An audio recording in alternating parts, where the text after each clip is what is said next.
Swayam Prabha. Digital India. Educated India.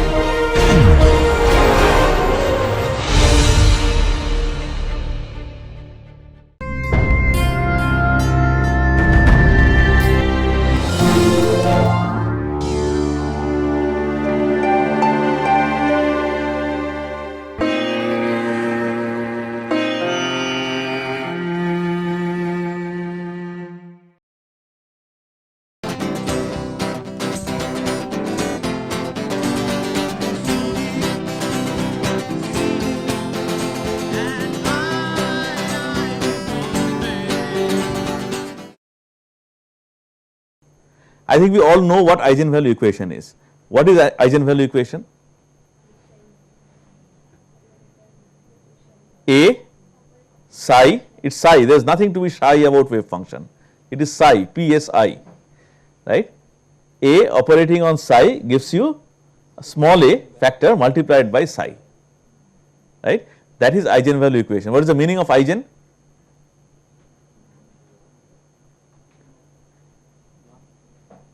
Yeah, yeah, no, not proper, 1, unique. Eigen actually means unique, so 1, it comes from 1, it's fine, okay, a unique function, unambiguous function, and eigenvalue is unambiguous unique value. So this is how matrix eigenvalue equation is written, right, that was the mistake I made. These lambdas are the same, they will become different, but that is for later, not for now.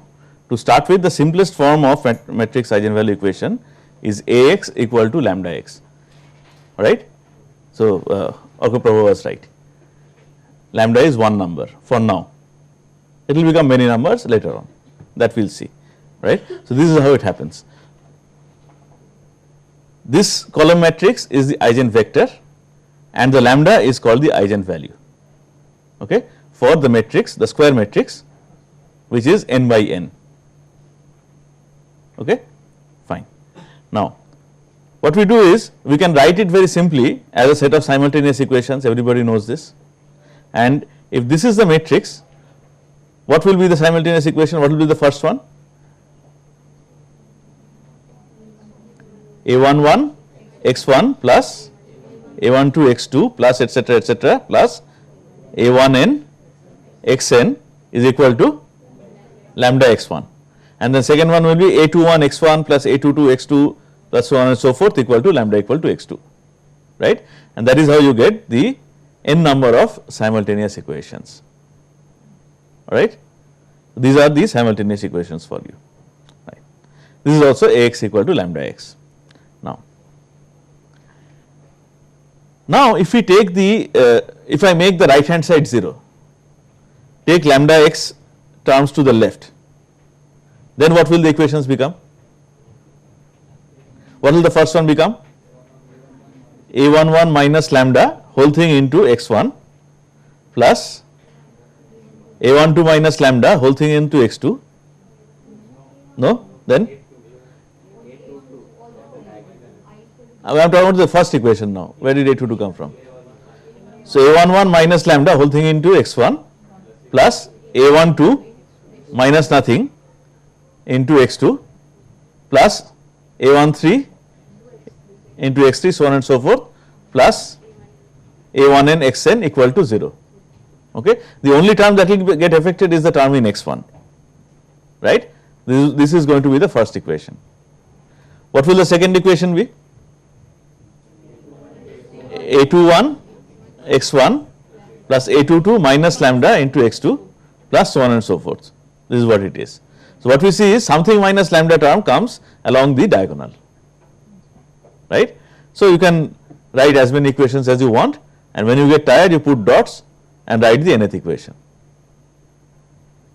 okay. So this is a set of simultaneous equations for you, okay. Now if I want to write this modified equation in matrix form, I think you agree with me that this is going to be the matrix, very simple, right, and this is the kind of matrix that actually occurs in many places in quantum chemistry.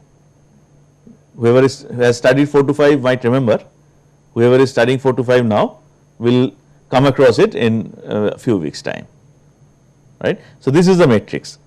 The first 1 1 element is A11 minus lambda, then A12, A13 etc. up to A1n, then A21, then A22 minus lambda, then what? What is the third one? No, in this second row, A23 or A32? A23, right. Then up to A2n, and then you can write the whole thing. So, this is your matrix, fine. Now, once you have this equation, then you want to get the solutions. What will be the trivial solution of this equation? X, the matrix X is equal to 0, right? That is a trivial solution. What will be the non-trivial solution? That you cannot invert the matrix, right? If X is not 0, but still you get 0, what does it mean?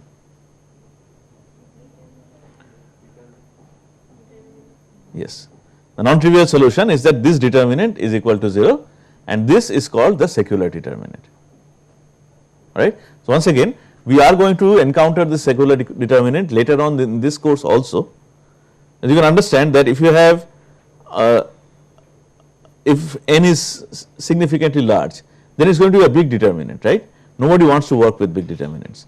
So, what we will see is when we talk about bonding in organic molecules, big ones, well, when I say big I mean maybe naphthalene, then you can actually cut the matrix into smaller blocks using symmetry considerations. That is called symmetry factorization of secular equations. So, we are going to do that eventually, right. For now, let us just work with this as an abstract determinant, secular determinant, fine. Now, see, the secular determinant can be written in an interesting way.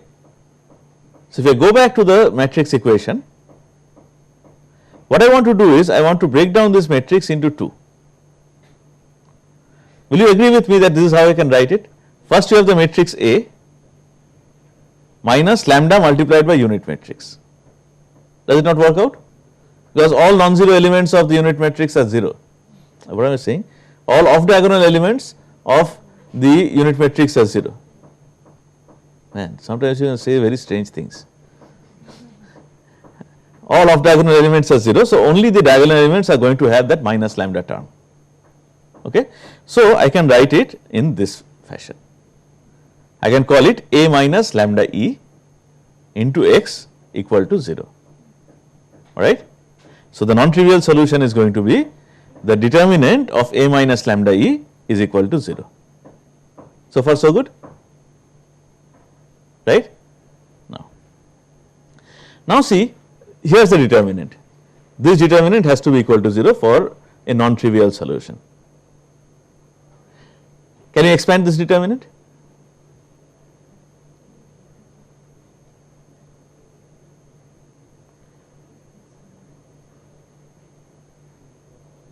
Half say yes, half say no. Yeah, any determinant can be expanded, right? If you have if you know whatever is there and if you have the patience, you can do it. It's just that it is written in a general form. But tell me, if I expand it, how many lambdas are there along the diagonal?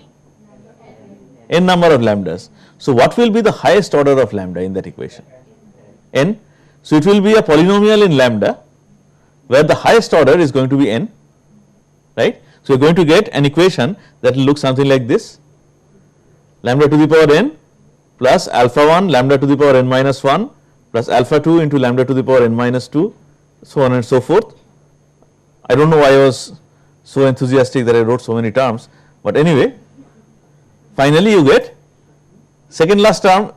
I want to write alpha n minus 1 nth alpha multiplied by lambda plus you get alpha n. Okay. As a special case, one or more of these terms may be 0, that is a different issue. This is a general equation, right. This is called the characteristic equation of the matrix A. Alright. See, what have we specified so far?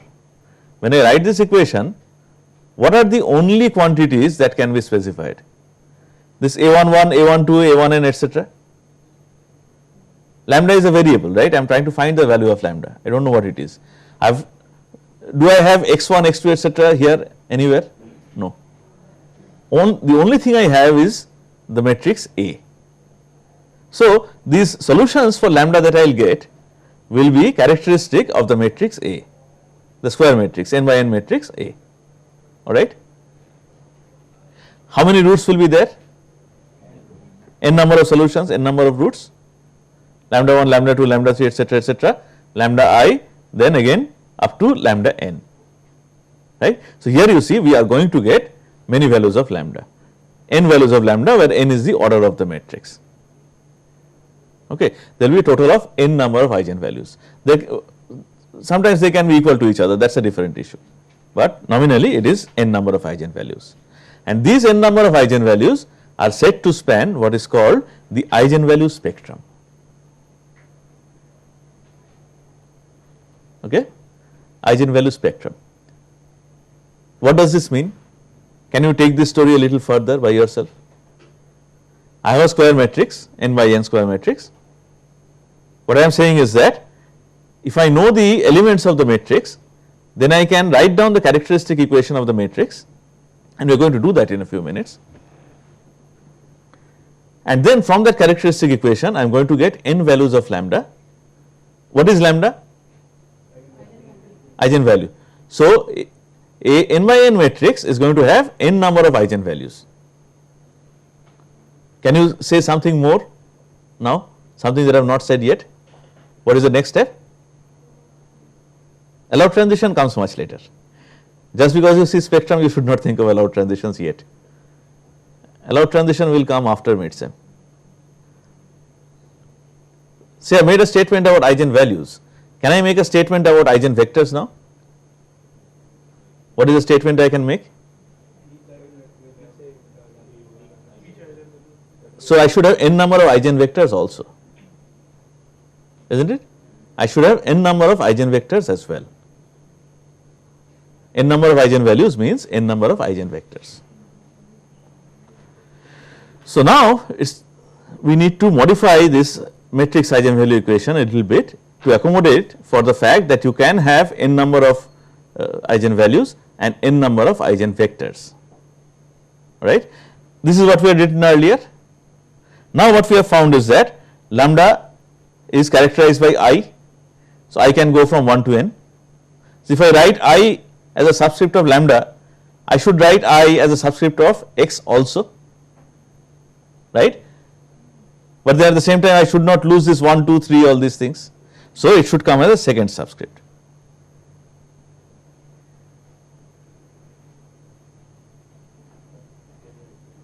Okay. What do you have in any one eigenvector? You have n number of x's, right.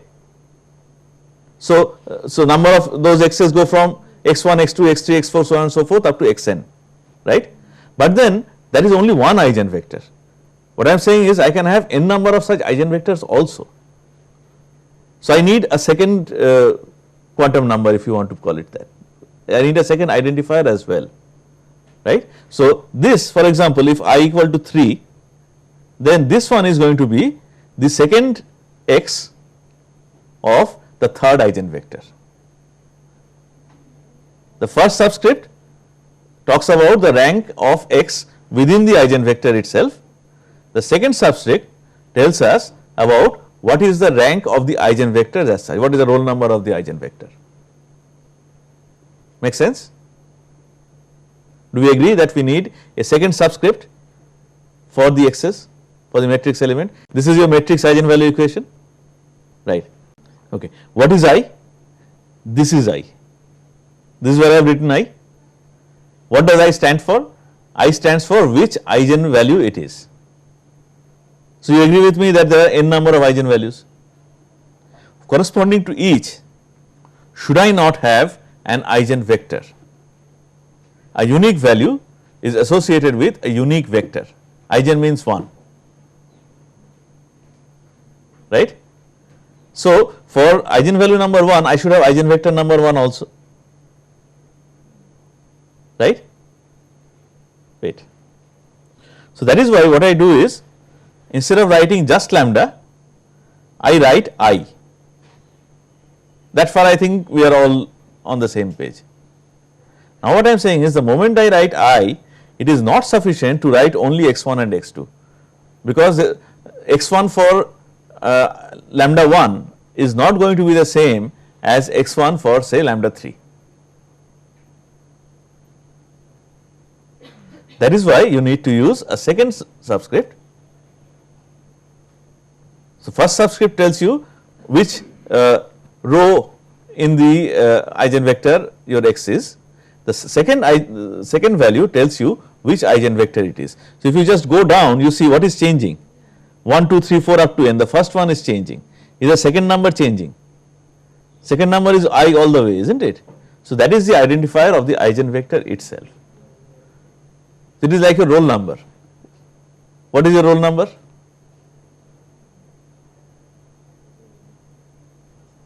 Two 2014, then let us say 003 5104, something like that. So 2014 is a year. So for entire population of people who have joined in 2014, that 2014 is going to remain the same, right? And then 03 is Department of Chemistry. So that is going to be the same for all students of Department of Chemistry, but it is going to be 05 for electrical engineering. And then depending on whether you are a PhD student or integrated MSc student or 2-year MSc student, the next number will change, right? So you have different levels of identifying. These are identifiers. So we need the second identifier because we are going to have n number of eigenvectors also. Ziva. Are you saying that the x1I goes on for I equal to 1 to n? Yes. So those have lambda 1, lambda 2 and so on till lambda n, right? I equal to 1 is associated with lambda 1, one number. I equal to 5 is associated with lambda 5. But what I am trying to say now is that, so now if I put in the i's, then ax equal to lambda x also is not sufficient. I should bring in I there as well, right? And this is how it is written. Axi equal to lambda I into xi. What is A? A is that square matrix that we are dealing with. What is xi? Xi is the ith eigenvector, the ith x matrix, right? What is lambda I? It is the ith eigenvalue. Ziva, does that help understand a little bit? Okay, no, we will work it out together, wait. We are going to actually work out the eigenvectors today. Fine. So now see, for the different values of I am going to get these different eigenvectors,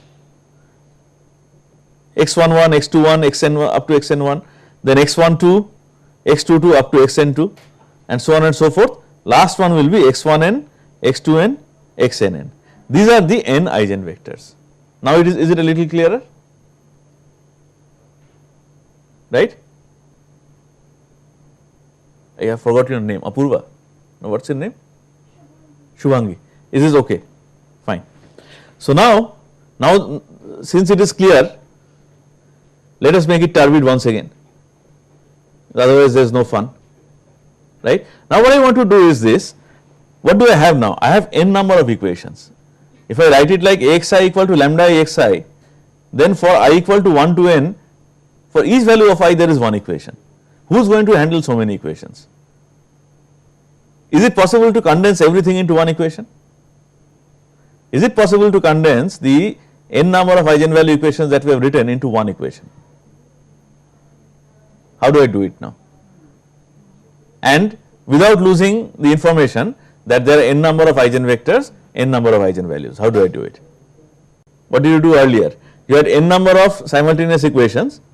Using matrices, you converted that to one equation. Now what I am doing is, now I am combining the n columns into one matrix, right? That is why square matrix works beautifully. If it was not square, it would have been problematic. You can always multiply an n by n matrix by another n by n matrix, can't you? That is why it is possible to just write the columns one after the other and construct a n by n matrix. Do you know what the solutions will be? Solutions also are not very difficult to understand, because after all, if you neglect everything 1, 2 and all that, if you look at only the first column, there is a first eigenvector, right? So what should the first column in this matrix be? Lambda 1 multiplied by the first eigenvector.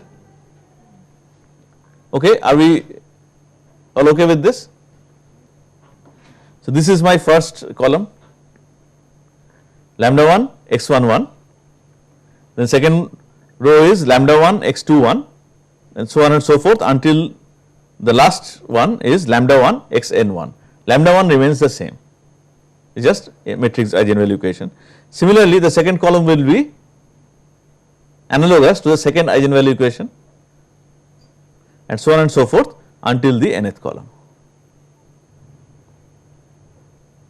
Alright. So what I have been able to do is that I have been able to take those n number of equations and combine them into a single matrix equation, right? Clear? So if it is clear, then again try to make it turbid. Let us do it like this. I multiplied two matrices, fine, and I have got one matrix. Now I want to see whether I can write this product matrix as a different product, then it will be fun. Let us say this matrix, we know what the name is, right? It is A. Now the second matrix, what was I calling the second matrix? The eigenvectors?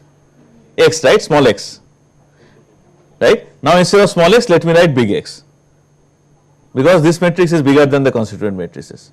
So instead of small x, write big X. Okay. What is the right hand side? So left hand side is very nice, Ax. Right hand side, what I want to do is, I want to split this as a product of two matrices, and I want one of those matrices to be X. Okay, I have given you half the answer. First one is X. What will the second matrix be? Row vector?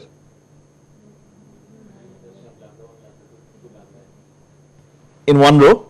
Okay, let us see what happens. This is first row, multiplied with first column, first one by one element will be lambda 1 x11, fine. What will be the second one? Do you get lambda 1 x21?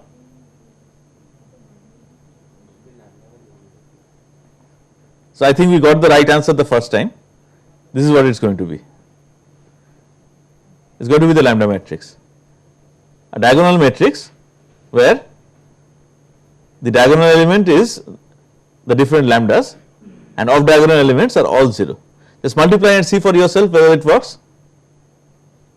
It works, right? So this is your lambda matrix, Ax equal to x lambda. Okay. So now I have taken care of the fact that there are n number of eigenvalues. I have taken care of the fact that there are n number of eigenvectors, and I have been able to combine everything into a single equation and write very simply Ax equal to x lambda, and do not forget that A, x and lambda are all matrices and they are all n by n square matrices. Okay, we like to work with square matrices all the time because they are very easy to handle. Okay, fine. Now let us see if we can make it a little more simpler. I have Ax equal to x lambda. So see, if I left multiply by x inverse, what will happen? On right hand side I will have only lambda. What will I have on the left hand side? I will have the similarity transformation, which is also nice, right? So let us do that.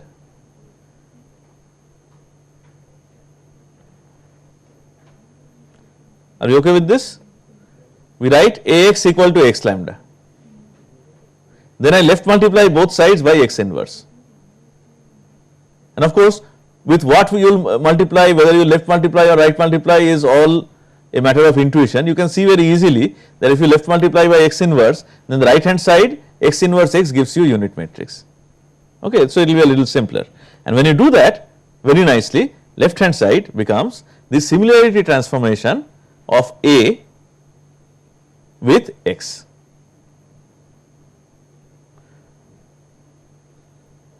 So see, now we are inching closer to figuring out what actually the values of lambda or x are. In any case, I better know what A is. If I do not know what is A, then what am I talking about?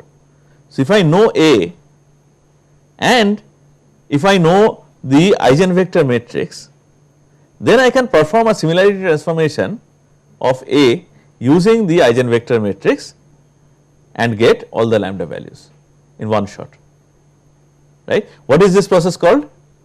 Diagonalization. Starting with a non-diagonal matrix, I have found a way of getting a diagonal matrix by similarity transformation. Moreover, what the diagonal matrix gives us is that it gives us all the n values of lambda at one shot, isn't it? Lambda 1, lambda 2, etc., up to lambda n. If I know A and if I know x, as we will see, actually it works the other way around. We actually determine lambda first and then we try to find x.